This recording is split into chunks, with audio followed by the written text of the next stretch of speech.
Telugu Desam party లేదా Telugu Desam party media ఒంటరిగా దేన్ని ఎదుర్కోవడానికి ఎప్పుడు సిద్ధమై ఉన్నట్లయితే కనిపించరు.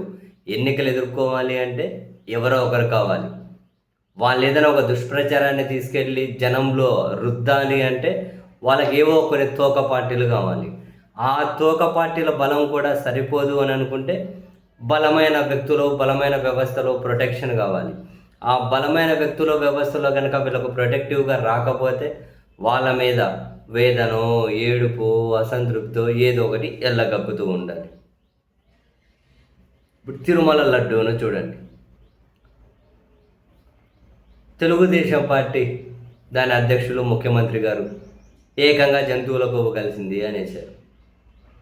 సరే, వాళ్ళకు తోక పార్టీ అనేది కూడా అన్న చిన్నదేనేమో, సబ్సిడరీ పార్టీ అనాలేమో, జనసేన పార్టీ. సో చంద్రబాబు గారు ఏం చెప్పినా జనసేన పార్టీ అధ్యక్షులు అదే చేస్తారు కాబట్టి ఇంకా ఆయన చంద్రబాబు గారు జంతువులు కాబట్టి energy pick fat, cow fat, ఫిషాలు ఇంకేన అంటే ఆస్కార్ పర్ఫార్మెన్స్ ఇచ్చేసుకుంటూ పోయారు. సరే, సుప్రీంకోర్టు ఏరి సిబిఐసి విచారణ చేసి తర్వాత అందులో అది లేదు, జంతువుల కొవ్వు, ఈ కొవ్వు, ఆ కొవ్వు లేవు అని చెప్పారు. అందరూ కూడా ఇప్పుడు ఈ మాటలు అన్న వాళ్ళ మీద తీవ్ర స్థాయిలో విరుచుకుపడుతూ ఉంటే ఎట్లా చేయాలో తెలియకుండా వాళ్ళు ఎదురుదాడి చేస్తూ ఉన్నారు. వీళ్ళు చేసే ఎదురుదాడి సరిపోవట్లే, టీడీపీ, జనసేన వీళ్ళు చేసే ఎదురుదాడి.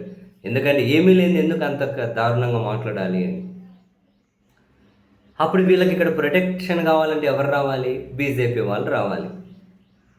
కేంద్రంలో అధికారంలో ఉన్నారు, కేంద్రంలో మీడియా ఉంది, వ్యవస్థలు ఉన్నాయి, అన్నీ ఉన్నాయి. వాళ్ళు ఎంటర్ అయితే అప్పుడు కాసింది ఏదైనా తెలుగుదేశం పార్టీకి ఈ అంశంలో ప్రొటెక్షన్ దొరుకుతుంది. కానీ వాళ్ళు అసలు దీని మీద రాజకీయాలు చేయడం ఆపేయండి అంటూ ఉన్నారు. విహెచ్పి వాళ్ళ అఫీషియల్గా ఒక ప్రకటనే విడుదల చేశారు. ఏమని? తిరుమల లడ్డుతో రాజకీయం చేయడం కరెక్ట్ కాదు, ఇది సుప్రీంకోర్టు పరిధిలో ఉంది, బయట ఎట్లాంటి ఏదంటే మాట్లాడడం ఆపేయండి. డైరెక్ట్గా ముఖ్యమంత్రి, ఉప ముఖ్యమంత్రికి చెప్పినట్లే వాళ్ళ పేర్లు ఒకటి లేవు.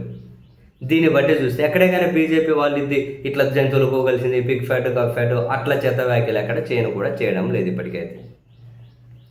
పైపెచ్చు ఇలా దీని చుట్టూ రాజకీయం చేస్తున్న ముఖ్యమంత్రి మీద, ఉప ముఖ్యమంత్రి మీద వాళ్ళు తీవ్ర కోపంగా, అసంతృప్తిగా, ఆగ్రహంగా ఉన్నారు అని కొన్ని మీడియాలో వార్తలు కూడా వెలువడుతూ ఉన్నాయి.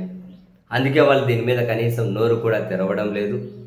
పైపెచ్చు విహెచ్పి ఒక ఇండైరెక్ట్గా వీళ్ళకి డైరెక్ట్గానే చెప్పినట్లు దీని చుట్టూ రాజకీయం చేయడం ఆపేయండి, సుప్రీంకోర్టు పరిధిలో ఉంది, ఎవరు తప్పు చేశారో సుప్రీంకోర్టు తెలుస్తుంది అని. సో ఇప్పుడు చంద్రబాబు గారు వాళ్ళ డెప్యూటీనో చేసే ఈ రాజకీయం, వాళ్ళ వ్యాఖ్యలతోటి బీజేపీ సంతృప్తిగా లేదు. వాళ్ళని రమ్మని వీళ్ళు ఇండైరెక్ట్గానో డైరెక్ట్గానో అడుగుతూ ఉన్నా వాళ్ళు వీళ్ళ మీద అసంతృప్తిగా ఉన్నాడు, వచ్చే పరిస్థితి ఎక్కడ ఉంటుంది.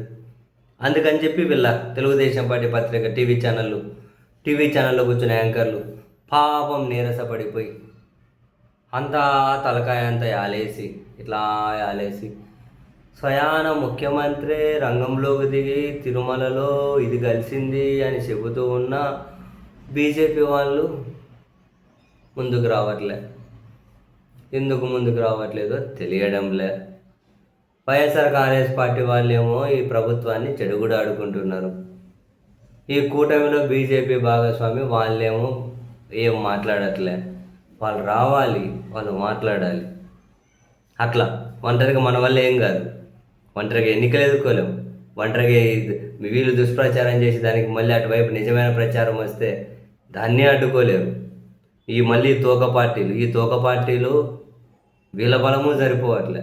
ఇప్పుడు వీళ్ళని ప్రొటెక్ట్ చేయాలి అంటే బీజేపీ రావాలి. వచ్చి వాళ్ళు కూడా వీళ్ళలాగా నాన్సెన్స్ మాట్లాడితే అప్పుడు వీళ్ళు సాటిస్ఫై అవుతారు. బట్ బీజేపీ మాత్రం అసంతృప్తిగా ఉందని అయితే వార్తలు వెలువడుతూ ఉన్నాయి.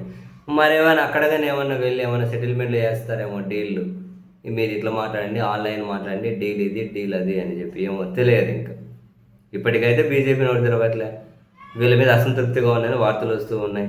టీడీపీ మీడియా కూడా అదే విషయం చెబుతూ ఉంది. చూడాలి వాట్ నెక్స్ట్ అనేది.